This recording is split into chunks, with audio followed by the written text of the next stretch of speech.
안녕하세요. 오늘부터는 확률에 대해서 배워보도록 하겠습니다.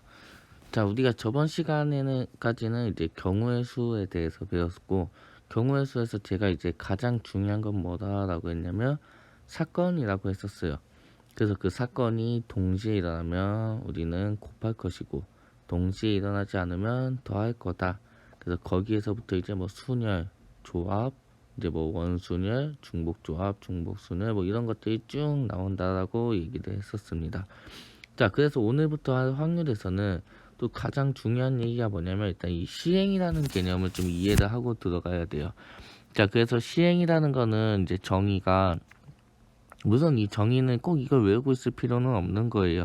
그리고 이 정의도 그냥 보편화되어 있는 정의지 사람마다 또 받아들이는 정의는 조금씩 다르기도 하니까.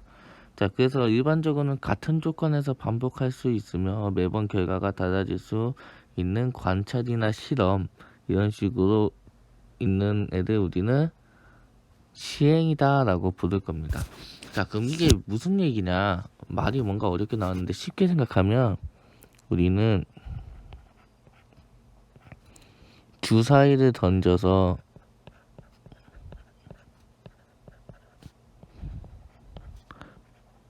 주사위를 던질 겁니다. 그때 2의 배수의 눈이 나오는 경우가 있다라고 해봅시다. 자, 그럼 우리가 이거 경우의 수에서 다들 했었죠. 그래서 주사위를 던져서 2의 배수의 눈이 나오는 경우는 경우의 수에서 2, 4, 6 세 가지가 있다라고 지금까지 배웠었습니다. 자, 그러면 여기서 이제 이 주사위를 던진다라는 행위가 있죠.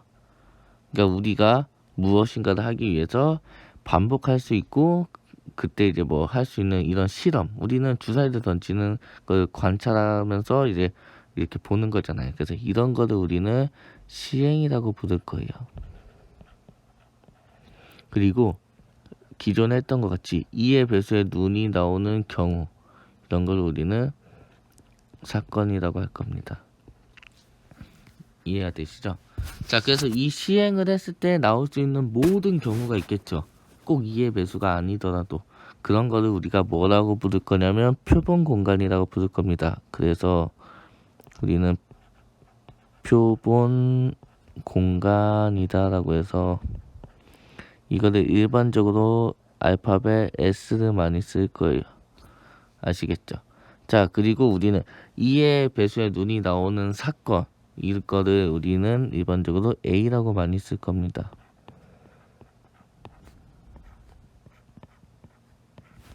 되셨나요? 그러면 방금 이 빨간색 예시를 가지고 생각을 해본다면 우리가 표본 공간이라는 거는 주사위를 던져서 나올 수 있는 모든 경우니까 1, 2, 3, 4, 5, 6이 있겠구나 라고 생각을 해주면 될 것이고 우리는 그 중에서 2의 배수에 눈이 나오는 경우 다시 얘기해서 2의 배수에 눈이 나오는 사건은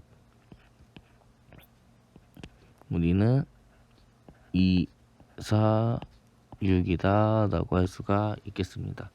다들 여기까지 이해하시는데 이제 부담은 없겠죠. 자, 그러면 우리가 이거를 가지고 이제 최종적으로 어떤 식으로 표현을 할 거냐, 우리는 궁금한 게 확률이었어요. 다시 해서 이 사건이 일어날 확률이 궁금한 거예요. 그러면 다시 얘기하면 A가 일어날 확률을 구하고 싶다라고 하는 건데, 자, 확률이란 건 영어로 이제 probability 뭐 이런 식으로 부르잖아요. 그러니까 그때 알파벳 첫자 P를 써서 우리는 P라는 곳에 가로치고 A다라고 하면 다시 얘기해서 A가 일어날 확률이다라고 할 겁니다. 그리고 얘는 A가 일어날 확률은 전체가 일어날 수 있는 개수분의 A가 일어날 수 있는 개수다 라고 하는 우리가 일반적으로 하는 그 정의를 그대로 수학적으로 표현할 거예요. 그럼 방금 얘기한 이 예시에서 얘기를 한다면 A가 일어날 확률은 전체 6분의 3, 2분의 1이다 라고 할 수가 있겠죠. 다시 얘기해서 우리는 주사위를 한번 던졌을 때 A의 배수의 눈이 나올 확률은 2분의 1이다 라고 구할 수가 있게 됩니다. 다들 여기까지 이해하시는 데는 문제가 없었죠? 자, 그래서 우리는 예시를 하나 더 들어보면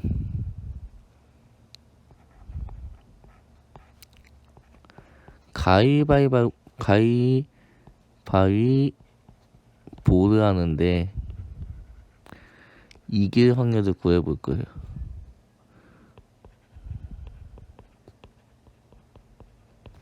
이해됐죠?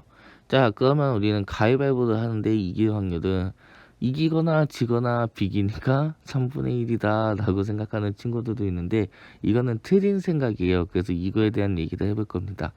자, 그러면 우리가 위에서 한 정의에 의해서 얘 표본 공간부터 좀 찾아봐야 되는데 표본 공간이란 거는 좀 둘이 가위바위보를 하는 거죠.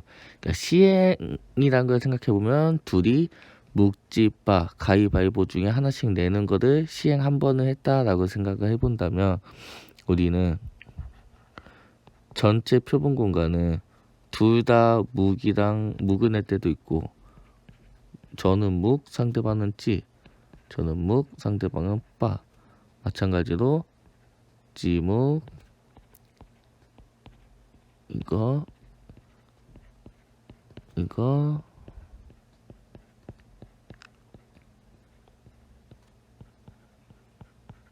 이렇게 총 9가지가 있겠습니다. 그 중에 우리가 가위바위보에서 이긴 상황은 우리가 묵을 냈을 때 상대방이 찌가 냈을 때 그리고 내가 찌가 냈을 때 상대방은 빠가 냈을 때 그리고 내가 빠가 냈을 때 상대방이 묵을 냈을 때 그래서 우리가 이긴 상황은 묵지 그리고 찌빠 빠묵 이렇게 세 가지가 있겠습니다. 그래서 우리는 가위바위보 했을 때 이길 확률은 전체 9가지 중에 3가지다라고 해서 3분의 1이다 라고 할 겁니다. 자, 이거를 제가 처음에 얘기한 것 같이 가위바위보를 했을 때 이길 확률은 이기거나 지거나 비기니까 3분의 1이다 라고 하는 건 틀렸다고 했어요. 왜 그러냐면 우리가 이기고 지고 비기고의 그 빈도라는 게 다르다는 얘기거든요. 이게 쉽게 생각하면은 우리가 예를 들면은 게임을 했어요. 그럼 게임에서 내가 이길 확률은 2분의 1이냐 라고 하면은 아닌다는 소리예요. 게임을 하는 데는 단순하게 이기거나 지거나 두 가지밖에 반영이 안 되지만 그 이기는 데 다양한 것들이 관여를 한다는 거죠. 여기서도 마찬가지로 가위바위보에서도 이기려면 묵지, 찌빠, 빠묵이라는 여러 가지의 생각을 해야 되는데 그 게임에서도 마찬가지란 거죠. 그래서 여기서 이제 더 생각을 해보면 이제 우리가 엄청 다양한 예시가 있겠지만 대표적으로 생각해보면 이제 복권을 예를 들 수가 있겠죠. 우리가 이번 주에 복권이 될 확률은 2분의 1이다 라는 건 말도 안 된다는 거 다들 알고 있잖아요. 그래가지고 확률을 하는 데 있어가지고 우리가 이것도 이렇게 단순하게 생각할 게 아니고 시행이라는 걸 가지고 이 시행을 했을 때 나올 수 있는 모든 경우의 수 다시 해서 이 표본 공간이 어떻게 되냐에 대해서 생각을 하고 그 상태에서 이 사건이 일어날 수 있는 경우가 어느 정도 있냐 이런 얘기를 해야 되겠습니다. 그래서 우리는 이제 확률이라는 걸 구하는 데 있어서 이런 식으로 전체 경우의 수분의 이 사건이 일어날 경우의 수를 구하는 식으로 구해보도록 하겠습니다. 자, 그러면 예시 하나를 더 보면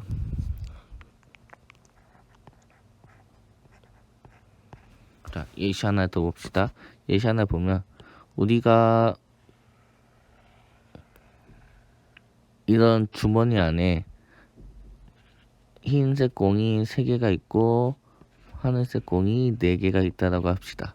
자, 그러면 우리는 어떤 애가 됐으면 좋겠냐? 이 주머니에서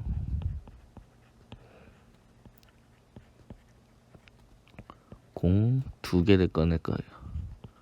동시에 꺼낸다고 할게요.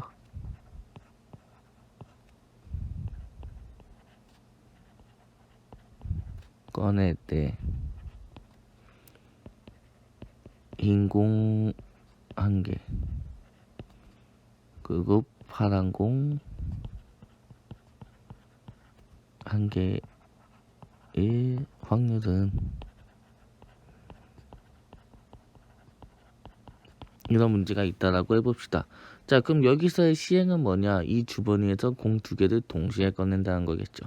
그럼 이 시행을 했을 때 흰 공 1개랑 파란 공 1개가 나올 확률을 구하래요.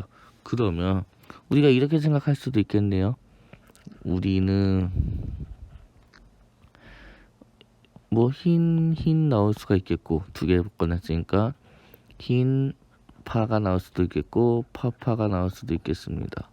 근데 우리는 어떤 애를 구하고 싶다? 흰 공이랑 파란 공이 좀 잘못 찍었네. 하나씩 나오는 이 경우를 구하고 싶대요. 그래서 우리는 A가 일어날 확률은 3분의 1이다 라고 구하면 되겠다 라고 생각이 들 수도 있다는 거예요. 근데 이게 제가 방금 얘기한 거에 의해서 빈도수가 다르다는 거죠. 그래서 이 방법은 우리는 틀렸습니다. 자, 그러면 얘를 빈도수 같이 고려를 해보면 어떻게 될 거냐. 자, 우리는 일단은 정확하게 알 수는 없지만 7개 중에 일단 2개를 꺼낼 거죠. 그러면 전체적으로 나올 수 있는 경우는 우리가 72개만큼 나올 수가 있겠습니다. 그래서 이거는 경우의 수 때 배웠으니까 전체 표본 공간이 나올 수 있는 개수는 72개만큼 나올 거예요. 그러면 우리가 전에 어떤 걸 배웠냐면 이렇게 뽑는다라고 할 때 같은 것이 있는 순열 뭐 이런 얘기도 많이 했잖아요. 그러면 얘랑 뽑았을 때랑 우리는 얘랑 뽑았을 때 이 경우가 아무튼 파란 거 2개를 뽑았으니까 같은 경우가 아니냐라고 생각이 들 수도 있겠죠. 그렇지만 우리는 한 가지 생각해야 될 게 뭐다? 얘는 이 주머니에서 공을 꺼내는 겁니다. 그러면 우리가 공을 꺼내는 거긴 하지만 꺼내고 나서 봤을 때는 아무튼 파란색 2개니까 같은 거라고 생각할 수는 있겠죠. 그렇지만 우리가 일단 이 주머니에서 꺼내기 위해서 손을 넣었고 우리가 이렇게 선택을 했어요. 그럼 그 과정에서 저렇게 초록색 2개를 선택한 거랑 주황색 2개를 선택한 게 다르다는 얘기예요. 이게 그 빈도수 얘기랑 좀 관련이 가는 거거든요. 자, 그래가지고 우리는 이거를 어떻게 생각을 할 거냐. 흰 공 1개랑 파란 공 1개를 동시에 뽑을 거죠. 그러니까 흰 공 1개를 뽑을 때랑 파란 공 1개 뽑을 때를 곱할 겁니다. 그래서 우리는 A가 일어날 경우의 수는 검은 공 흰 공 3개 중에 1개를 뽑을 때랑 파란 공 4개 중에 1개를 뽑을 때가 동시에 일어난다 라고 할 겁니다. 그래서 우리는 A가 일어날 확률은 72분의 3C1 곱하기 4C1이다.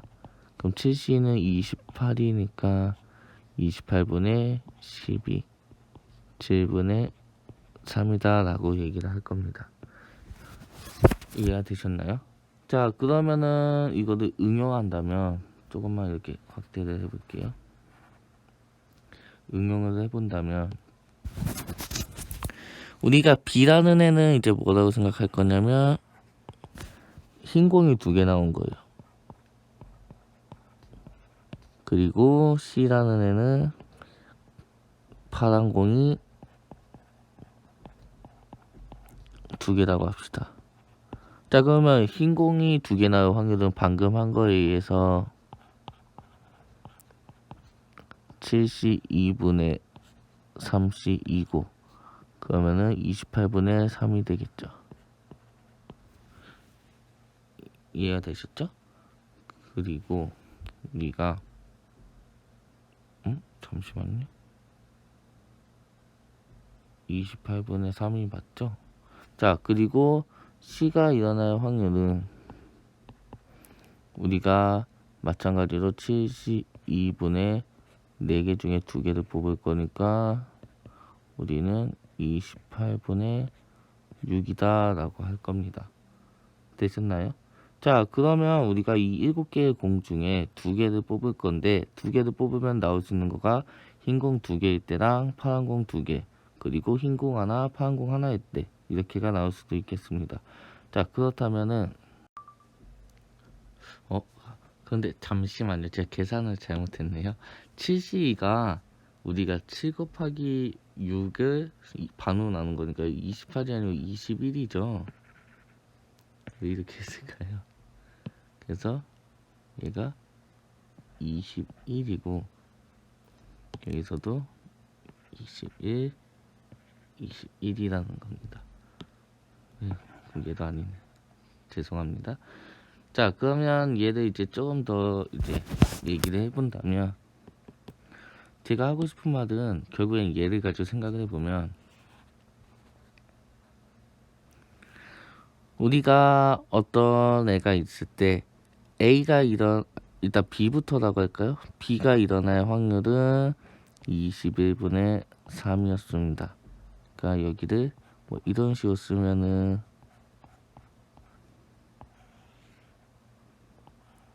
우리가 B일 때 이렇게, 그럼 얘가 나타나는 건 PB겠죠? 그래서 B가 일어날 확률이라고 할 수 있을 거고, 마찬가지로 A가 일어날 확률은 21분의 12였어요. 그리고 C가 일어날 확률은 21분의 6이라고 할 수가 있습니다. 자, 그러면 우리가 여기서 이제 알 수 있는 건 무슨 얘기냐, 제가 아까 이 주머니에서 공 2개를 동시에 꺼냈으니까 흰 공, 파란 공, 파란 공 이럴 때가 있지 않냐, 그러면 3분의 1이 아니냐라고 했지만, 우리가 흰 공 2개가 나올 확률은 21분의 3, 그리고 흰 공 하나, 파란 공 하나가 나올 확률은 21분의 12, 그리고 파란 공이 2개가 나올 확률은 21분의 6이라고 해서 얘네들 간의 빈도수가 차이가 난다는 겁니다. 그래서 아까 가위바위보 때도 이기고 지고 비기고 3분의 1, 그럼 여기서도 이렇게 3분의 1 그렇게 할 수는 없다라는 얘기입니다. 지금 이거를 이해를 못하시면 이 세상의 모든 확률은 반 2분의 1이라고 받아들이게 돼요. 되냐 안 되냐. 우리가 이번 중간고사 수학 100점 맞을 확률은 수학이 100점이냐 100점이 아니냐 2분의 1이다 이런 거랑 같은 생각입니다. 그러니까 우리는 이런 생각을 안 하셨으면 해서 이런 예시를 가지고 와봤어요. 자, 그러면 여기서 할까요?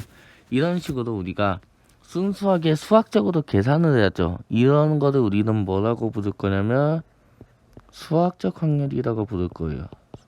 수학적 확률이다.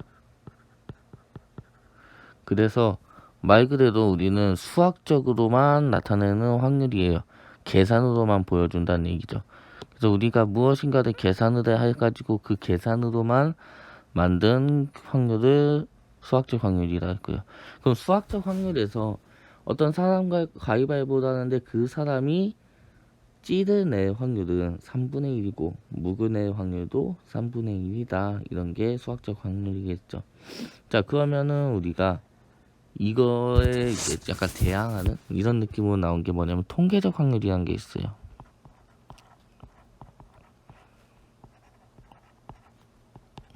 자, 통계적 확률은 뭐냐면 말 그대로 통계를 내서 한 겁니다. 자, 그래가지고 예를 들면은 우리가 한 학교에 400명이 있어요. 근데 그 중에 안경을 250명이 쓰고 있다고 합니다. 그러면 이 학교에서 한 명을 뽑았을 때 안경을 쓰고 있을 확률은 400분의 250이다 라고 하는 게 당연하겠죠. 이런 식으로 우리가 수학적으로 막 계산해서 한 게 아니고 말 그대로 그 현상을 조사하고 관찰해서 만들어낸 확률을 우리는 통계적 확률이라고 할 거예요. 그러면 통계적 확률에서는 어떻게 되냐? 예를 들어서 가위바위보를 가지고 할게요. 한 기관에서 조사를 했대요. 1만 명을 대상으로 조사를 해봤더니 1만 명을 대상으로 가위바위보 중에 하나를 4개 해봤더니 우리는 묵이 4,000명, 그 찌가 2,800명. 그리고 바가 3,200명이 처음에 냈다라고 해봅시다. 자, 그럼 우리가 알 수 있는 거는 처음에 묵은의 확률은 10만분의 4천이고 찌른의 확률은 만분의 2,800이고 빠른의 확률은 만분의 3,200명이 아니냐라고 할 수가 있겠죠. 여기까지 이해가 되셨죠? 자, 그러면은 이거는 우리는 묵은의 확률은 수학적 확률로 3분의 1이라고 알고 있었지만 만분의 4천은 10분의 4니까 3분의 1보다는 약간 큰 숫자겠죠. 마찬가지로 찌도 3분의 1보다는 약간 작은 수, 빠도 3분의 1보다는 약간 작은 수가 나왔습니다. 자, 이게 무슨 얘기냐? 그러면 지금 우리가 가위바위보를 하는 데 있어서 수학적 확률은 3분의 1이고 통계적 확률은 이렇게 다른 숫자가 나온다는 얘기면 둘 중 뭐가 맞는 거냐라고 할 수가 있는데 둘 다 맞을 수는 있습니다. 결론부터 내리면 우리가 순수하게 가위바위보를 한다면 3분의 1이 맞아요.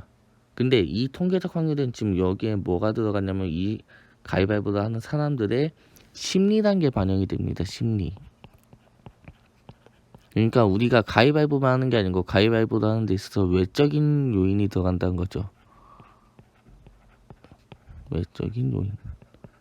그러면 이 외적인 요인 때문에 우리는 수학적 확률이 달라질 수도 있다. 그러기 때문에 이런 통계적 확률을 가지고 생각을 해본 거다 라고 생각을 하시면 그냥 단순하게 생각하시면 될 정도입니다.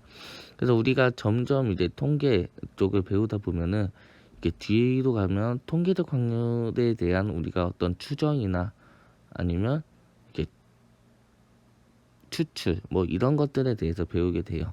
그러니까 우리는 수학적 확률도 맞고 통계적 확률도 맞지만 그냥 이런 식으로 통계적인 어떤 수치로 통계를 내 가지고 하는 거인 확률도 있고 위에서 한 것 같이 그냥 계산으로 우리가 하는 확률도 있구나 라고 생각만 해주시면 될 것 같습니다. 다들 이해가 되셨죠? 근데 신기하게 아까 시행이라는 걸 얘기했죠. 그래서 시행이 커지면 우리는 통계적 확률이랑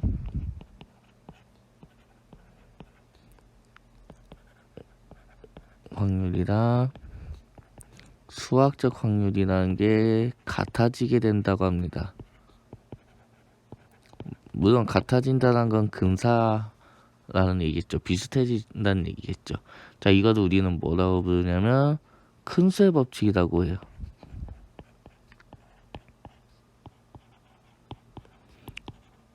우리가 맨날 게임 같은 걸 하면 나만 실패하는 느낌이 들 거예요. 맨날 나는 실패하고 옆에서 다 잘 되는데 왜 나는 맨날 뭔가 강화가 안 되고 뭐가 안 되고 이런 느낌이 들 텐데 그래 많이 하면 많이 할수록 거기서 명시한 그 확률에 가까워집니다. 그런 게 우리가 큰 수의 법칙이라고 할 거예요. 그래서 수학적 확률을 계산을 하는 겁니다. 우리가 예를 들면 내일 비가 올 확률을 구하고 싶어요. 그러면 얘 같은 경우는 수학적 확률을 우리가 계산할 수가 없겠죠. 우리가 이런 기후에 이런 날씨에 비가 왔다 안 왔다를 계속 통계를 내서 통계적 확률을 냈을 테니까. 그렇지만 우리는 언젠가는 그거를 수학적으로 계산할 수 있는 수학적 확률을 만드는 식을 만들고 싶은 겁니다. 이해가 되시죠? 그래가지고 무슨 통계학 이런 책들을 보면 거짓말하는 통계학 뭐 이런 식의 다양한 책들이 있는데 그 책들이 이제 단순하게 보면 책들이 잘못된 건 아니지만 단순하게 보면 통계적 확률 입장에서는 수학적 확률이 거짓말이 된다는 건 맞는 얘기입니다. 왜냐 그만큼의 시행을 많이 해야 되는데 그렇게 시행을 많이 할 수도 없을 뿐더러 이제 그게 언제 같아지냐 이런 얘기도 좀 힘든 얘기이기 때문에 그렇지만 우리는 결국엔 목표가 뭐냐 통계적 확률로만 의지를 하면은 얘를 우리가 추론해내기가 힘들어요. 다시 해서 내일 비가 올 확률을 맞추는 게 힘들다는 소리죠. 그러면 우리가 그거를 더욱더 맞추고 싶으면 어떻게 해야 되냐면 결국엔 통계적 확률을 수학적 확률을 우리가 나타내야 된다는 겁니다. 그래야지 그 수치를 보고 우리가 추측을 할 수 있을 테니까. 이해가 되시죠? 그래서 요새 뭐 물론 제가 빅데이터에 대해서 자세히는 모르지만 빅데이터라고 하는 게 데이터가 많다는 얘기잖아요. 그래서 그 많은 데이터를 가지고 통계적 확률을 구했고, 그 통계적 확률을 가지고 이제 최종적으로 수학적 확률로 추론해 내므로써 우리는 예상을 할 수 있다, 이런 얘기라고 저는 생각을 합니다. 그래서 뭐 나중에 회귀 분석 뭐 이런 걸 배우다 보면은 이제 추측하거나 이런 거에 대해서 배우긴 하는데, 아무튼 그래서 오늘 배운 것들 보면은 이제 확률이 무엇이다. 확률이란 거는 이제 시행에서부터 시작해서 표본 공간과 사건에 대한 개수에 대한 얘기를 하는 거다.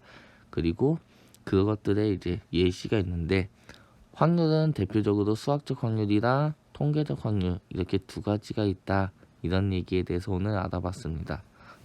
그래서 자, 다들 고생하셨습니다.